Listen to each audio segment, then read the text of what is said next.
But now we are welcoming in baseball writer for CBS Sports and a founder of the New York Yankees blog, River Ave Blues, Mike Axisa. Mike, you're on Cover 3. Welcome to the show. All right, thanks for having me on. All right, now before we get started with the playoff action, I'd like to ask you first about the Yankees, specifically Robinson Cano. He dropped the $300 million news last week, and reports are saying that the Yankees were nowhere near that mark in their negotiations before and during the season. Now, my first question is, who signs him this offseason? And my second question is, for how much? I think the Yankees are going to re-sign him. The $300 million number is just kind of the best free agent in the offseason, kind of floating a huge number to start talks. And he's not going to get $300 million. I'm pretty confident in that. But I do think the Yankees will re-sign him. And it's probably going to end up being something like 8 years, like 180 or 190 million. They started off offering David Wright money, which is 7 years and 138 million, which is a pretty good comparison because he's a homegrown player for a star player for the for another New York team. So that's like a decent comparable to start. But Cano's better; he's more durable, so I think they'll go up that high. And I don't think it's going to happen anytime soon, though. I think Cano and his agent will take their sweet time, see what the free agent market has to offer, and I think the situation in New York for him is just, with endorsements and just all that kind of stuff, is just too good to leave. Oh. Again, this is Mike Axisa, writer for baseball, national baseball writer for CBS Sports, as well as the founder of River Ave Blues. Mike, this is Mike as well, speaking to you now. And the question I want to ask you is, do you agree with Randy Levine, the president of the New York Yankees, of course? He made a statement that Robinson Cano is not a player that you sign at any cost. He's like not that caliber of player. How do you feel about that? You mentioned the David Wright money, and it's not even in the neighborhood of that Rodriguez-esque $275 million, $300 million offer that Jay-Z's management group has now thrown out there. How do you feel about those words about Cano standing as the type of player you're going to pay him to be?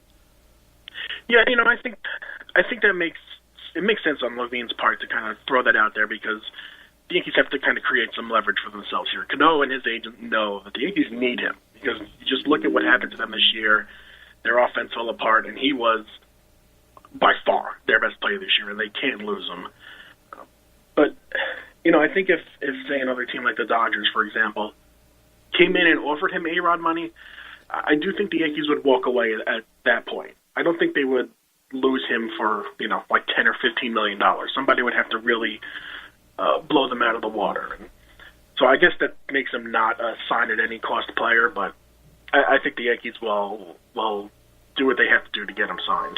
Now, kind of change focus to the nationally. Of course, the Pirates are the big story. First time in the postseason since 1992. I think it's probably before when we were all born in this room right now.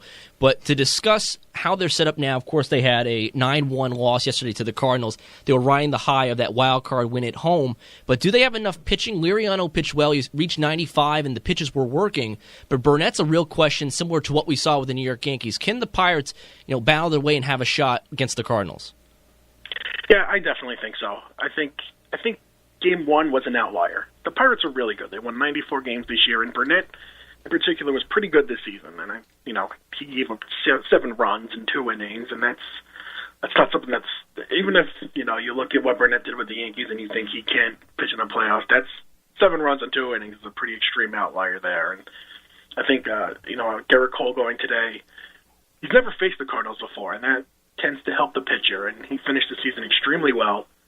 So I think that Lance Lynn's been pretty good, but I do think the Pirates have the edge today. And then, Liriano's been very good. He's going in Game 3. So, yeah, I do think the Pirates have enough pitching to match up with the Cardinals.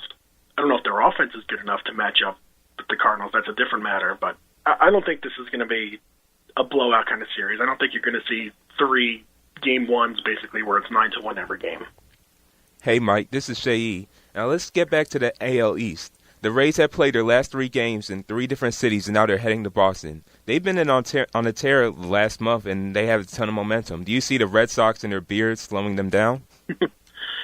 Yeah, I do, but I think the Rays are, the Red Sox look really, really good right now, but I think the Rays are one of the few teams that could legitimately really match up with them.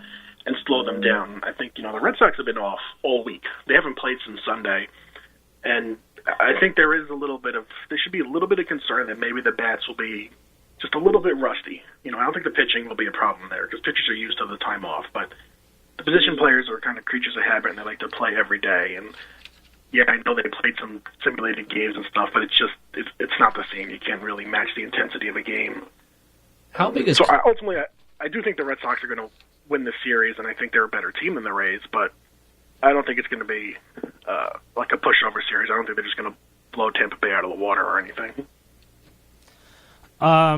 Yeah, I mean, last year's World Series with the Detroit Tigers, they swept the ALCS, and then they got swept from the Giants, who went 7 games. So, are you a big believer in the little layoff might really slow the bats down?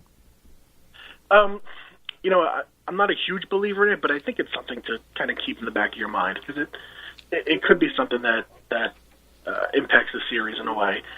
But I don't think it's something that's set in stone. Like they had 4 days off, so they're automatically going to struggle. 4 days off is the All-Star break, so it's not completely foreign to these players dealing with that. But it's just something to keep in mind that it could happen. I saw, Mike, that you wrote a piece on CBS Sports and it had kind of ranked the 1-2 punches in people's rotations across the league. And I noticed that what you had put in there was quite interesting. Of course, Scherzer won for the Tigers, but then Anibal Sanchez too.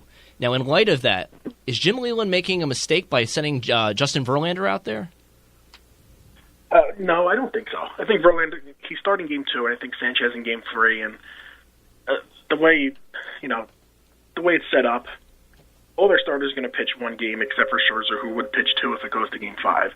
If they were starting Verlander over whoever in Game 1, and we're going to give him 2 starts, that would be the mistake. But I think since Game 2 and 3, it's not a huge deal. Game 3 is a potential elimination game, and whether you're going to win or lose, you'd rather have Sanchez start that than Verlander. And Verlander he's still pretty good. I mean, he's not Justin Verlander that he was last year or 2 years ago, but he could still win you a game. That's not a huge drop off there. So I think, if you match him up on paper, maybe Sanchez should start Game 2, but I don't think that's any kind of fatal mistake there. Sticking with the Tigers, Jim Leyland says that Miguel Cabrera is playing through a lot of pain, but it seems like he's been playing through a lot of pain the last half of the season. Do you see this as a big, significant issue for Detroit, or do they have enough offense against this relatively weak Oakland pitching staff? Yeah, I do think it's an issue to some extent. I still think Miguel Cabrera is just like the best player in the world, and he's going to hit no matter what. But he has been banged up pretty bad the last few weeks, and he wasn't that good in September. And, you got to think the injuries are at least a part of that. But I do think the Tigers have plenty of offense. Even though Prince Fielder did not have a great Prince Fielder year, he was still really good. Victor Martinez was fantastic in the second half, and they have some other guys. They got Johnny Peralta back and stuff like that. So, yeah, not having Miguel Cabrera at full strength is going to hurt their chances no matter what. But I still think the Tigers are pretty well set for the postseason. All right. Now, Mike, you got to be honest with me.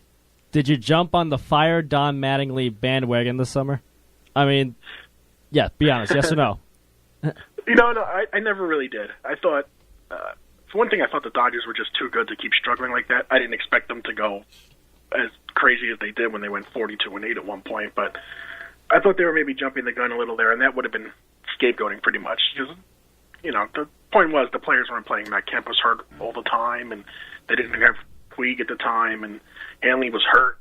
So they weren't at full strength, and thought that would have been a little bit, it would have been kind of almost giving into the media where the expectations were so high and they would have had to blame somebody, and the manager's the easy guy. So I didn't really buy into it, but I did think it was pretty close to happening at some point. Well, Dusty Baker did find out that harsh reality. He's out as the Reds manager after 3 days, and they lost an early exit in the wild card round. What's your reaction to Dusty Baker being out as the Cincinnati Reds manager? Yeah, I'm surprised by it, but I understand what the Reds are doing here because the Reds are built to win now, and Baker's had a very long and successful career, but his track record in the postseason is pretty bad. And, you look at this team, they're built to win right now. They're not built to win in 5 years or whatever. They want to win the World Series right now, and making a change. It seemed like something that made sense, because the roster's good enough to win, I think. And Baker's been there since 2008, and I think after a while, managers get stale, and you got to change something. Just change the voice in the room, and it seemed like I didn't think they would make the move, but it seemed like a move that could happen, and so yeah, it did catch me off guard, but it's not. I wouldn't say it's unjustified. Yeah, they made that move pretty quickly too, but let's go with this A-Rod thing now, because that's now in the news. Word's out that he's going to be suing MLB after this whole investigation and appeal process is over. He's going to be suing the MLB and Bud Selig for pretty much ruining his reputation. What do you think about that, Mike? It's not surprising. I think there were rumors that he was. Well, it wasn't rumors. The lawyers confirmed that they were going to do whatever they had to do, and a lawsuit is part of that. And I think the MLB response to this, they sent out a statement saying it was that they were desperate, and I think that's the case. I think A-Rod's camp is desperate to do whatever they can because they've had the hearing this week for the appeal on Monday, and it's still going on. So they've gotten a pretty good chance to see the evidence that they have against them, and I don't think the timing of this lawsuit is a coincidence. It happened Thursday after 4 days of the appeal, so they know what's going on, and now they're just trying to do whatever they can to help their case. And A-Rod's in a position where he has nothing to lose because he's already lost everything, and his reputation's gone. No matter what, it's never going to be the same as it once was, and he's just trying to save as much of his money as possible, and that's what he's doing. So I can't say, when you look at it that way, you can't really blame him, but I don't know how much help it'll actually be, this lawsuit. We're almost running out of time, Mike, so now here's the big question. Who do you think will hoist the World Series trophy at the end of the month, and why? I went with the Athletics when we did our little internal CBS predictions, and this is basically just guesswork. I went with the Athletics because I think they're pretty well balanced, and I think the key to the postseason is being good at everything. It's not necessarily just having just a dominant pitching staff and stuff like that. I think they're good at everything across the board, and I think also they're a pretty young team, and I think this late in the season fatigue becomes an issue. So they're young. I think they're a little bit fresher, and I think it's.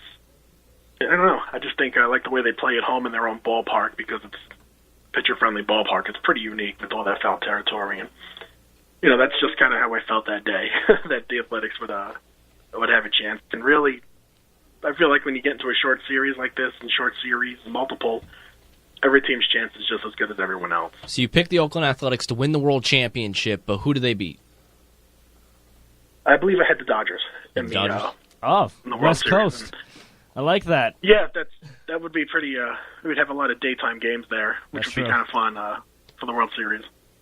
All right. Well, thanks for your time, Mike. It's been a pleasure having you on. Thanks for coming on, man. And, sure, man. Do it. Hopefully we might hear from you again. Yes, definitely. We'll keep in touch, all right? Sure. All right, be well. Thank you. All right, thanks, Mike.